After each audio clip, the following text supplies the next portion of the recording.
1. Early last summer, my roommate, who is also my best friend, and I moved into our first off-campus house in our fairly large college town. The house was perfect for us, and we were really excited. It was in a somewhat low-income area, but for the most part the neighborhood was very nice and quiet. When we moved in, the house on one side of ours was unoccupied pending sale, and the duplex across the street was being renovated. So we were mostly isolated on our end of the block, with very few immediate neighbors. Most days during the week there was a middle-aged man working on the duplex across the street. I never interacted with him, but I assumed he might have been the owner of the duplex because he was always working on it by himself, and did not seem to be affiliated with a company or anything. All of that is just to say that I got used to seeing him around, and thought of him as my neighbor. One day, about a month after moving in, I was in the house alone while my roommate was at work, when someone knocked on the front door. Normally, I'm very cautious with strangers, but this time I wasn't.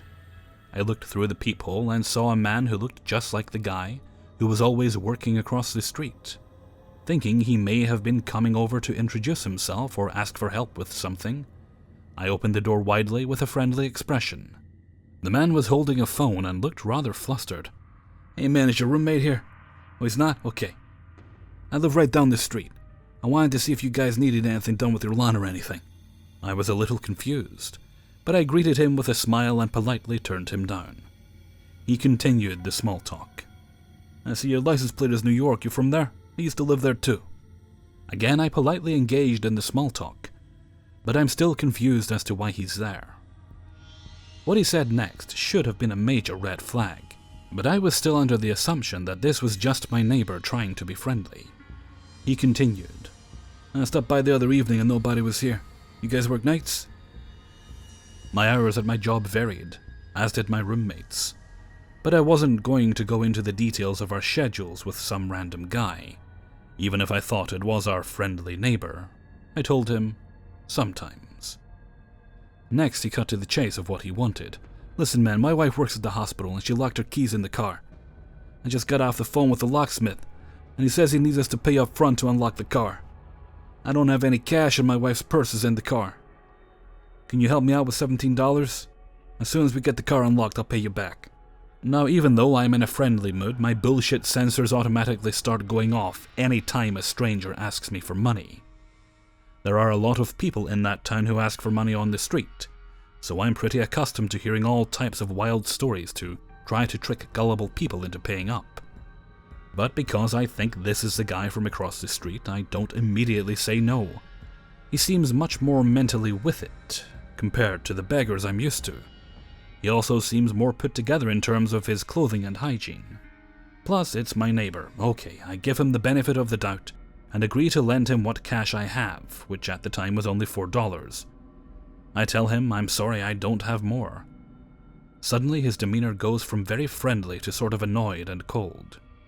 He asks if I have more, and when I say no, he walks off angrily without saying thank you. That seemed very odd to me considering how nice and talkative he was in the beginning. At that point, I felt like I'd probably gotten tricked. Why would my neighbor try to scam me like that? Of course, he never returned that day to give back the money. That evening, my roommate came home from work, and I tell him the story. I was laughing at myself for having been tricked, but my roommate's face goes white, and he's not laughing. "Dude, the exact thing happened to me the other night when you weren't here. Some guy told me the same story and I gave him the money and he never came back." When my roommate spoke to him, it was at night, and the man was wearing a hat, so my roommate couldn't get a good view of him like I did. But we were sure it's the same guy. I get a little freaked out. We realize quickly it's definitely not our neighbor from across the street. It was just a coincidence that they were a similar age and build. I think back to our conversation earlier that day. The first question he asked me was whether my roommate was home. He asked if we worked nights, and he was examining my car. What the fuck? We decided we should call the police. The officer we spoke to was pretty blunt and told us that this person may be scoping out our house to break in. He told me that I should make sure to lock everything, and maybe even buy a sign that says the house has cameras or one of those beware of the dog signs. He told me to call 911 if the guy ever comes back, but ultimately he couldn't really do anything at that moment. For the next couple of days, both my roommate and I felt pretty paranoid and creeped out. We closed all the blinds at night because we felt like he was watching us. He mentioned he stopped by when no one was at home, and he stopped by when just my roommate was home. So clearly he'd been stalking us and our house to some degree. We decided to buy a "Beware of the Dog" sign, and we put it right next to our front door. Of course, we didn't actually have a dog. After a week or so with no incidents, we thought maybe he was just some guy looking to make a quick buck off some new dumb college kids in the neighborhood. That night I decided to stay at my girlfriend's place. My roommate said he'd be fine spending the night in the house alone. I told him to text or call me if he needed anything. The next morning I woke up and looked at my phone. At 2 a.m. my roommate had texted me, "Dude, something happened tonight. It's fine now, but wake me up as soon as you get home so I can tell you." I jumped out of bed and raced home to wake him up. Here's what happened. At about 1 a.m. that night, my roommate was asleep in his room when he awoke to someone screaming outside our house. At first he couldn't make out the words, but it sounded like it was getting closer.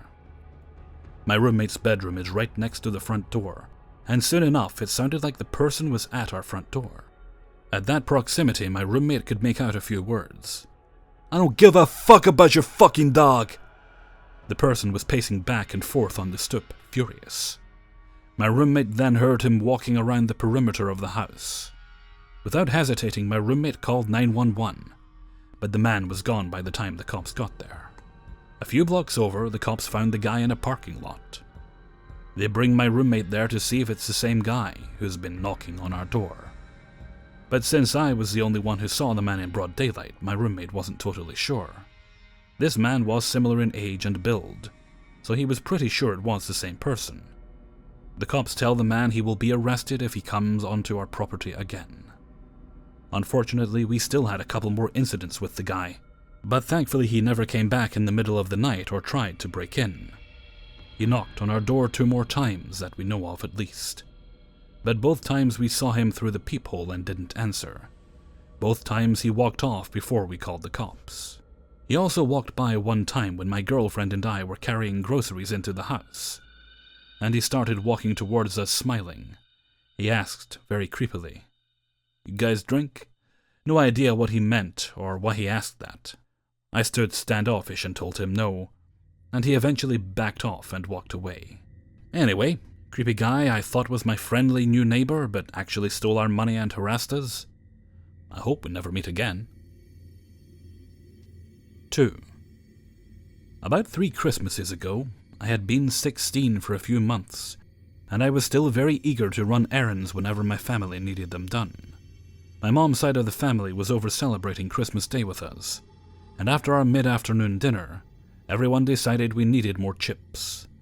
I volunteered to run to the Walgreens about half a mile away, because I'd get to drive and have my mom's credit card so I could pick out something small for myself. I drive myself to Walgreens feeling good, because I had just gotten some great presents that day. I parked across the street from the building, and there was a rather large man standing near the red Salvation Army collection kettles they always have stationed outside the front doors of Walgreens around this time of the year. My first thought was that this man was a Salvation Army worker, actually. He was probably late 50s, very tall, overweight, with a hat covering unkempt hair and a beard.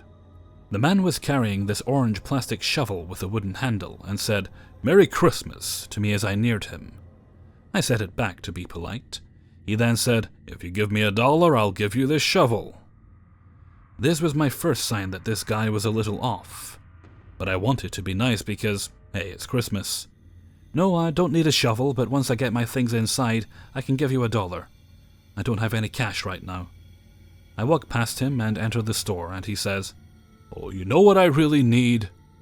Cigarettes." I'm thinking, no fucking way this man thinks I'm old enough to buy him cigarettes. I barely looked 16, much less 18. The man comes up to my left side and grabs my arm saying, "So, am I gonna get those cigarettes?" "No, I'm not old enough to buy you any cigarettes. I can give you $1. I started getting a little louder because I started getting nervous. There weren't many people around to hear what this man was saying, so I didn't know what to do to get out of the situation. How old are you? How old are you? I'm 16, I can't buy you cigarettes. He gets a little closer to me and says, Oh, so you're not old enough for me to lust after you. Don't worry, I'll just wait here. At this point, I'm freaking out. Is this enough for me to tell the manager about? I said I'd give him $1. Do I still have to? Well, it gets a little bit crazier after this. I remember walking over to the candy aisle without any purpose. I just wanted to hide from this man. He started walking through the aisles looking for his daughter. Literally.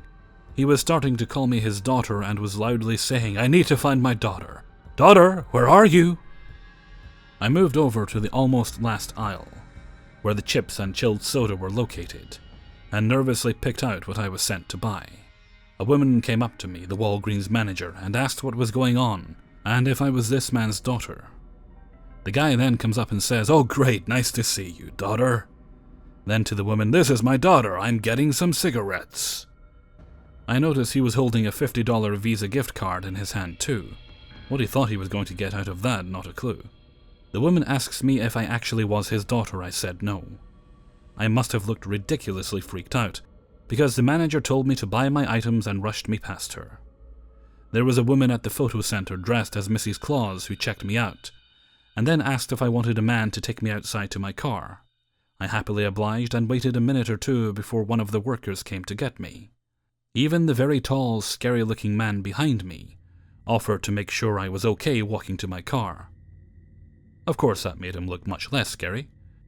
I was walked to my car and the female manager that first approached me walked outside, stood in the middle of the road to make sure the creep didn't follow me, and didn't leave the parking lot until I'd gotten out of it. I cried in the car on the way home because of how nervous and scared I had been.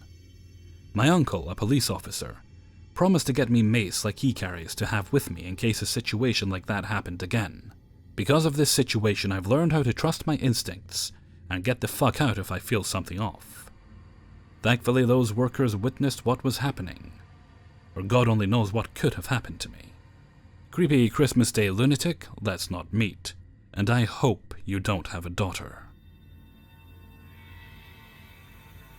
3.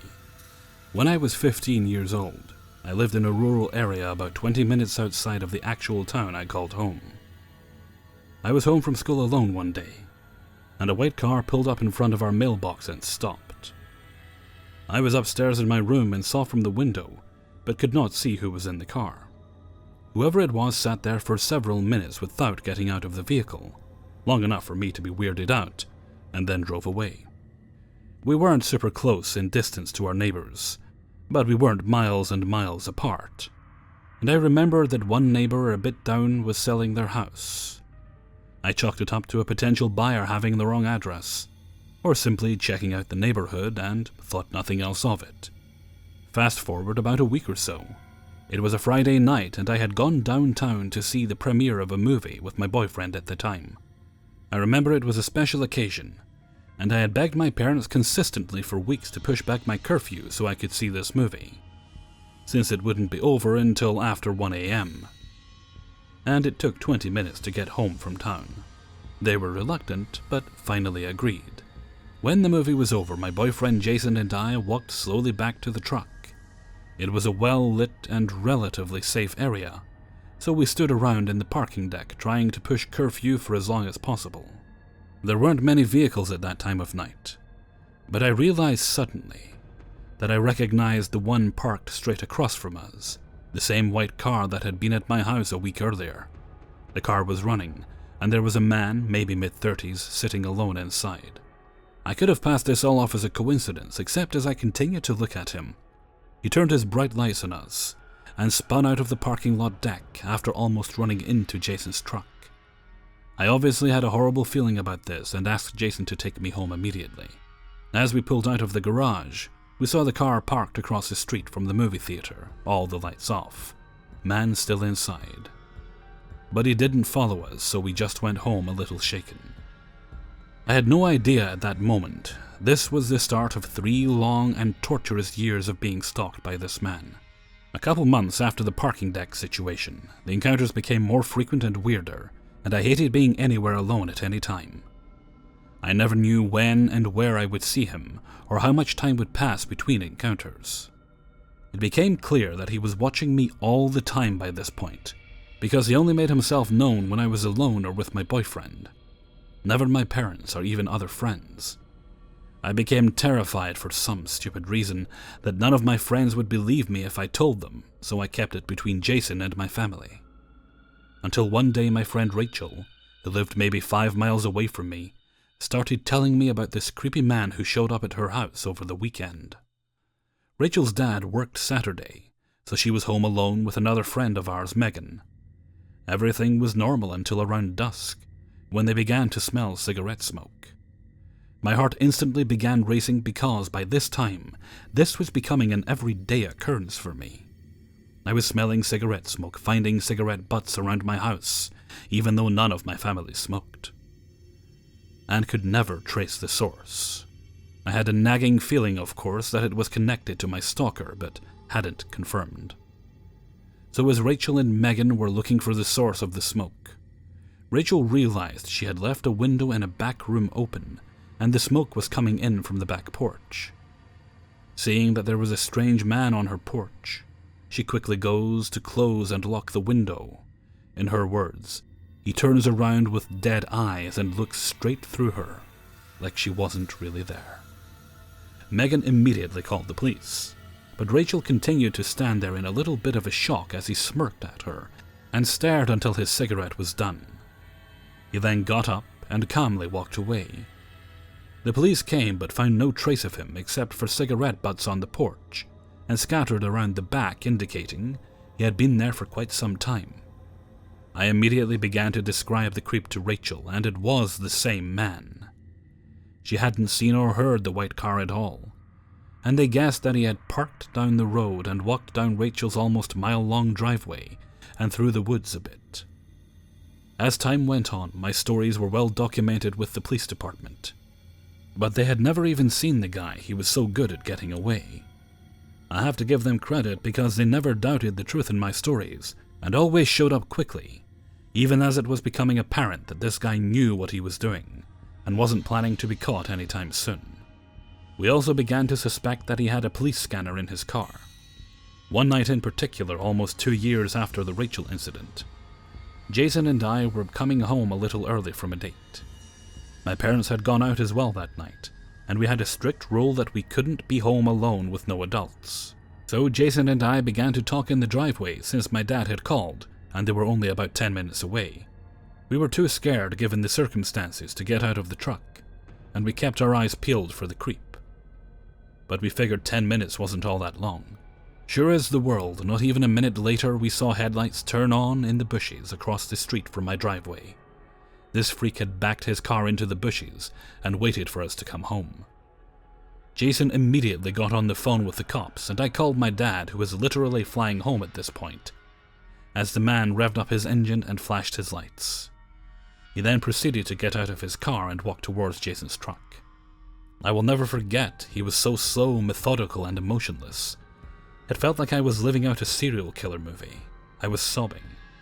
We had the doors locked, of course, as the man walked up to the passenger side, where I was sitting and stood only a couple feet away from my window, staring at me. He never made a move for the door. He simply stood completely still and stared. He held eye contact with me, his eyes like black holes. Jason was a baseball player and had been keeping a bat in the back seat exactly for a moment like this. He pulled me toward him and away from the window, and grabbed the bat, but this man didn't even flinch. He switched his gaze to the bat for a few seconds, smiled this huge and disgusting grin, walked back to his car and drove away. It seemed like 40 minutes passed, but it couldn't have been more than 5 because the man was gone for a couple minutes before my dad came into our driveway, doing like 80 miles per hour. The cops never caught up to him. There were many more stories of torture, such as leaving dead animals outside of our front door and shining flashlights into our windows in the middle of the night. But nothing anyone did could trip this guy up. My family had tried everything. My older brother had even desperately tried to chase the guy through the woods behind our house one night and lost him. The police wanted to help, but they only had my stories and the corroboration of my boyfriend, Rachel's encounter, and one kind of vague sighting of the car in town. I didn't even have a name for anyone to file a restraining order against. Not that it would have done me any good. And maybe the creepiest part of all this, in 3 whole years he never spoke a single word. Then one day, just as quickly as he showed up, every single trace of him completely disappeared, just like that. I never even knew if he died, was arrested for some other crime, or just lost interest, even though that seemed highly unlikely. I just simply never saw him again, and it has now been 10 years. Creeps come in all shapes and forms, and many times do not look like what you see in the movies. They can seem completely normal on the outside. However, this man's behavior was exactly like something in a horror film. Something in his eyes was so evil it would turn your stomach. Over the course of 3 years, he made my life extremely stressful and terrifying. And even now that I live in a different state, I sometimes halfway expect him to show up again. I still occasionally feel the lasting effects of that time. But thankfully life has become pretty normal again. Needless to say, disturbed stalker who made me miserable for years. Let's not meet. Hey everybody, Hellfreezer here, and thank you very much for listening to 3 True Scary Stories, episode 296. Thank you very much to everybody who allowed me to use their stories in this video. Interestingly, if you go and if you look at the post of the last story, the lady mentions that she read, or rather she heard, a very similar story to her own. Not on this channel, so it was a female YouTuber's channel, I'm not sure which one. But it was very, very similar. And she's reached out to the person that wrote it, hoping to get some kind of response. Now, I don't know if she's gotten a response yet, but it definitely sounds like the dickhead that was stalking her in that one may actually have been stalking other young women as well, which wouldn't surprise me. Let's just hope that stalking was all he did, and he wasn't one of those people kind of working himself up to something worse, which can often be the case. Okay, with that I'm going to head off for now. So until next time, thank you very much for listening, and take very good care of yourselves.